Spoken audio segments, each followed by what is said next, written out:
could holler, just like a mountain jack.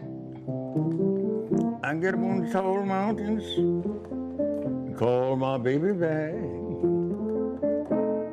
For how long,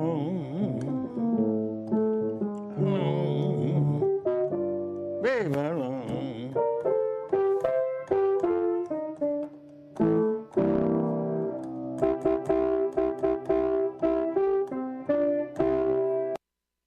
All right.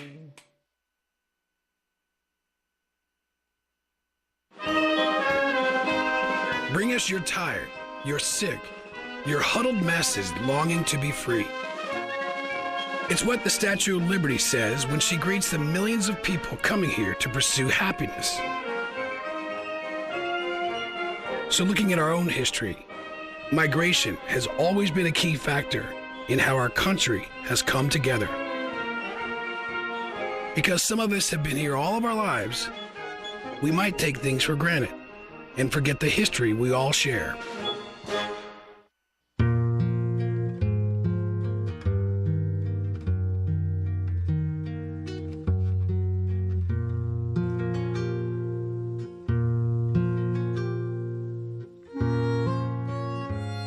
There's an old immigrant saying that was translated into many languages. The saying is that America beckons, but Americans repel. We're currently in the midst of a wave of mass migration to the United States, but it's by no means the first wave. If you look at the period roughly between 1880 and the 1920s, 23.5 million people came to this country. The key driving force was the search for greater economic opportunity, either to escape the starvation of the Great Hunger in Ireland in the 1840s. Political freedom, religious tolerance were also very, very important. Nativism, or the resistance to immigrants, takes a variety of forms. In our own era, we see a good deal of nativism these days, much of it focused on Latin Americans who are coming in an undocumented status. So there is this recurring pattern throughout American history of nativism, the fear that newcomers might be weakening the sturdy, pioneering American stock. Okay, sanctuary cities, what do you think? I think you have the story almost exactly wrong, my friend. I think that we're talking about drunk driving. And the only reason it's news on the factor is because the driver was an illegal alien. What if his name was Bubba? You listen to me, I'll listen to you. The Minutemen are wearing guns now on the border. You listen to me, I'll listen to you. Are they going to start shooting illegal aliens? When you enter this country illegally, number one, you have no right to be here. No right. I feel very humiliated. For the very first time in my life, I feel like a criminal because we stopped in the frontier and it was this police car in the border where the big fence is. So he was just waiting, but yes, when we offer money, he left for us to pass, for us to cross the border. He should have been deported, and this mayor and the police chief didn't deport him. Don't obscure a tragedy to make a cheap political point. I'm the father. It is a cheap political point. No, it isn't. And you know this is justice. This has nothing to do with that poor old lady mayor. You want nothing to do with that mayor. You want anarchy. No, what I want open border anarchy. What I want is fairness. We have lured these people.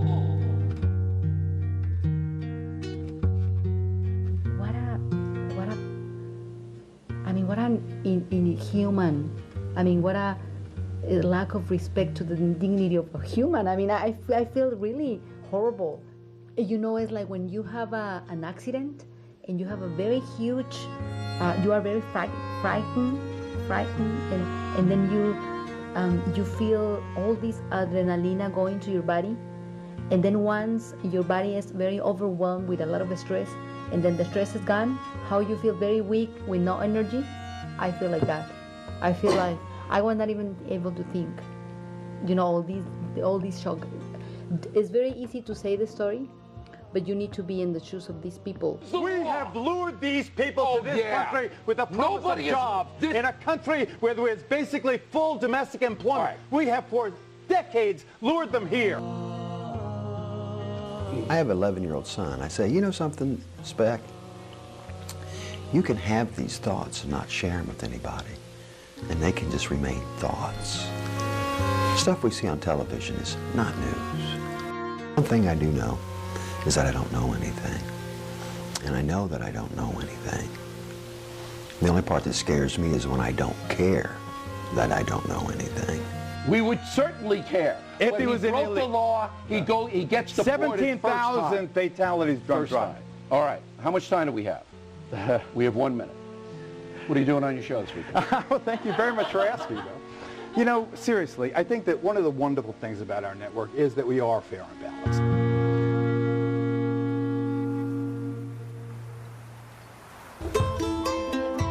If only it was that easy. You see, this is a person of colors, not color, singular, pluralismo. I'm sure I'm leaving out, we should look so good in stripes, with a knotted tie. A knotted tie? What a language. He Filipino, Irish, French, Mexican, Alsace, Lorraine, I'm sure. Well, a man in a blender, a New Yorker. This is the international city. The family of man is getting larger and angrier. And the world's getting smaller and more toxic. If we're making the world a toilet, let's keep the flushing at bay.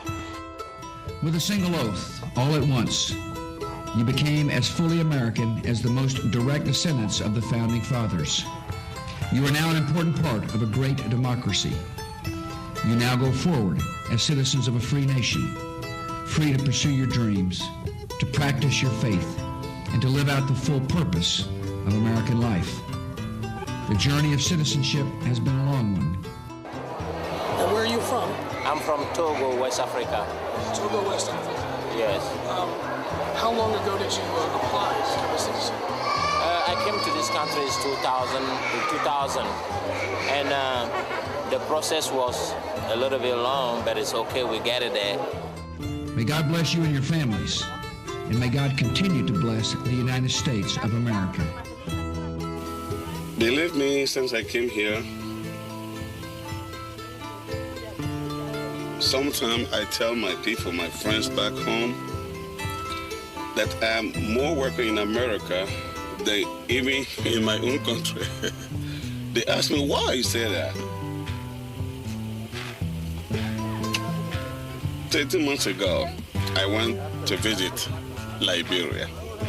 When I was there, every step all the way, I would be stopped by someone, you know, police or something, to ask me this and that, you know, where you going, where you coming, you know, things like that. Sometimes I can travel across the country, like from here to down south, you know, everywhere. Nobody asks me.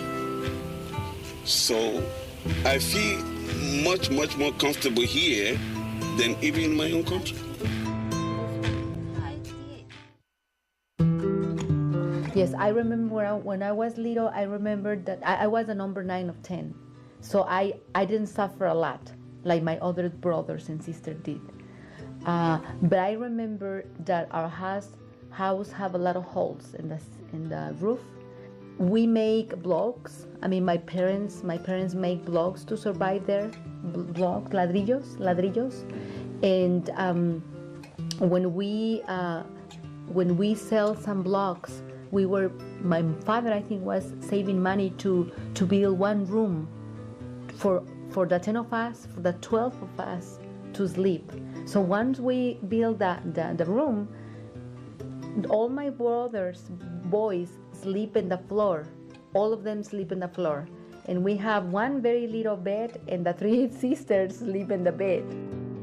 You live in this situation, I'm thinking, you know, I ask myself, why my brothers moved to United States? Why my father keep coming, you know? And you know, when he come back, when he came to this country, sometimes he come back with money in their pockets so we can stop using the sandals and get tennis shoes, you know, like every 3 years. So I said, oh, it's nice that my father go to United States, because when he come back, sometimes we can get a jacket, I mean, or they can get a new, I mean, they can buy a bed for the 2 of them. So you know what I mean? So I these are some of the things, of the, I think, very pauperic conditions that push my father and my brothers to look for other hopes and opportunities.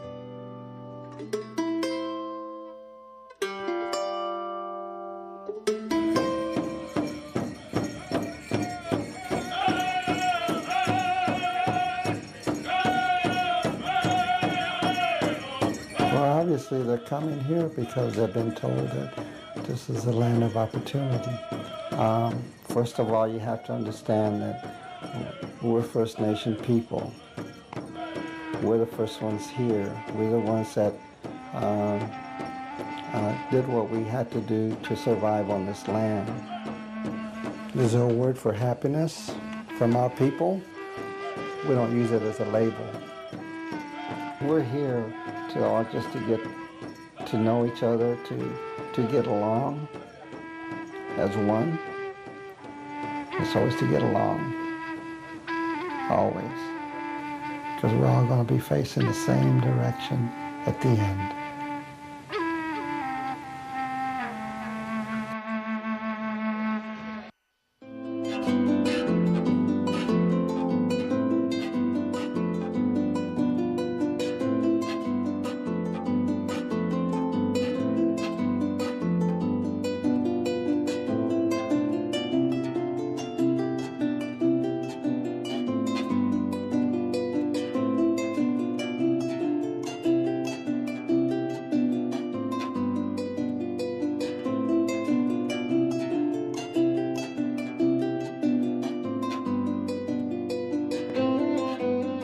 One always has to find a balance between maintaining the integrity of community and being open, receptive, and giving. And to me, that's the best side of the American character, is that we've managed to form a community, we've managed to form an American identity while at the same time, historically, despite nativist lapses, and they're there from the very beginning, despite those lapses, keeping open to the world, making America a place of refuge for all.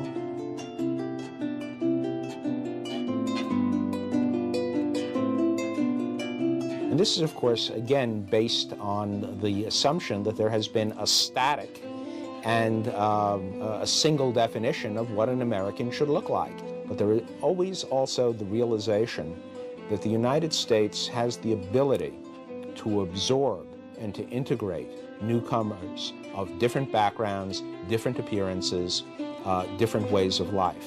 That is the great genius of America.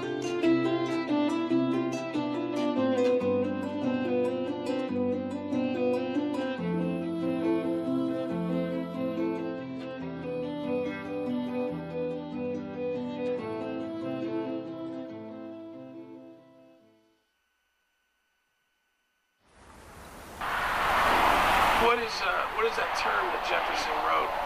Life, liberty, and the pursuit of happiness mean to you? What does that mean? What do you think he meant by that? Well, you got to be happy. You got to live life, and you got to work, or you can't eat. Pursuit of happiness is you're always trying to find it.